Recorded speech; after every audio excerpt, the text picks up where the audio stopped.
Del Evangelio según San Lucas, capítulo 9, versículos del 46 al 50. Un día surgió entre los discípulos una discusión sobre quién era el más grande de ellos. Dándose cuenta Jesús de lo que estaban discutiendo, tomó a un niño, lo puso junto a sí y les dijo: El que reciba a este niño en mi nombre me recibe a mí, y el que me recibe a mí recibe también al que me ha enviado.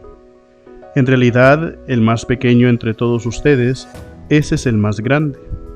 Entonces Juan le dijo: Maestro, vimos a uno que estaba expulsando a los demonios en tu nombre, pero se lo prohibimos porque no anda con nosotros.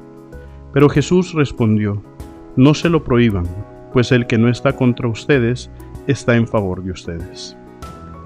Palabra del Señor.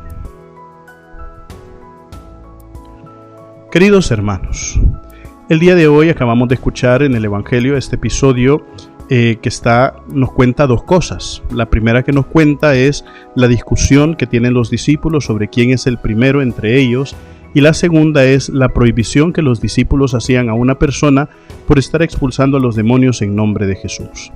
Entonces, cuando vemos esta primera parte del Evangelio de la discusión de los discípulos, es normal que uno busque en su corazón un poquito de protagonismo y que se sienta un poquito más importante que los demás.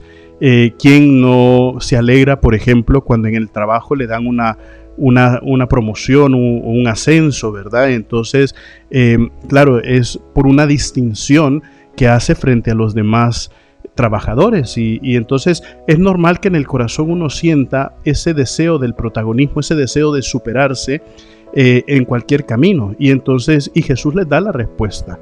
¿Quieren superarse? ¿Quieren ser los número uno? ¿Quieren realmente ser el primero entre todos?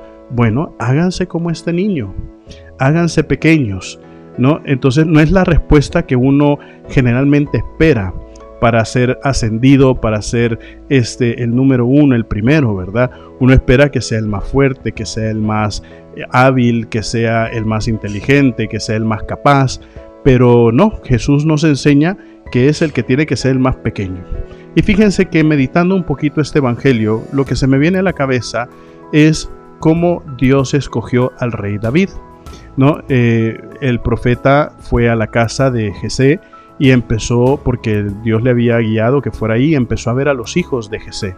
Y iba viendo al más grande, al más fuerte, al más robusto, y el profeta pensaba, este va a ser quien Dios va a escoger.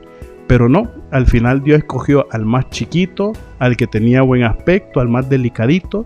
Ese fue el que escogió Dios, al más pequeño. Por eso Dios desde siempre nos ha enseñado que Él no ha venido a ser servido, sino a servir, a hacerse pequeño. Dios, que estaba en su trono del cielo, vino a nacer en el lugar más pobre que existía, en un pesebre, y se hizo un Dios pequeño, un Dios que se abajaba a nuestras necesidades para caminar con nosotros.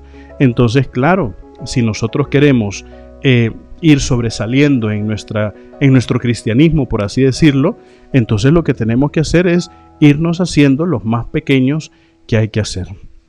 Y eso nos lleva incluso a ver esta segunda parte, cómo esta persona pues estaba expulsando los demonios en nombre de Jesucristo, pero no andaba con los discípulos, ¿no? A veces nosotros entramos en esa situación de que si no está con nosotros, entonces no puede hacer lo que nosotros hacemos.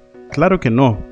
Al final, pues este hombre había visto los prodigios que Jesús hacía, y en el nombre del Señor, pues él decía, el nombre de Jesús tiene más poder que el demonio. Por eso, en nombre de Jesús, fuera el demonio, ¿verdad? Y entonces es algo que hasta nosotros podemos hacer, ¿no? En nombre de Jesús, fuera el demonio del pecado, fuera el demonio, ¿no?, de la envidia, fuera el demonio de la soberbia, y ahí nosotros lo vamos haciendo en nombre de Jesús también. Recuerden, mis queridísimos hermanos, nosotros somos lo máximo para Cristo. Así sea.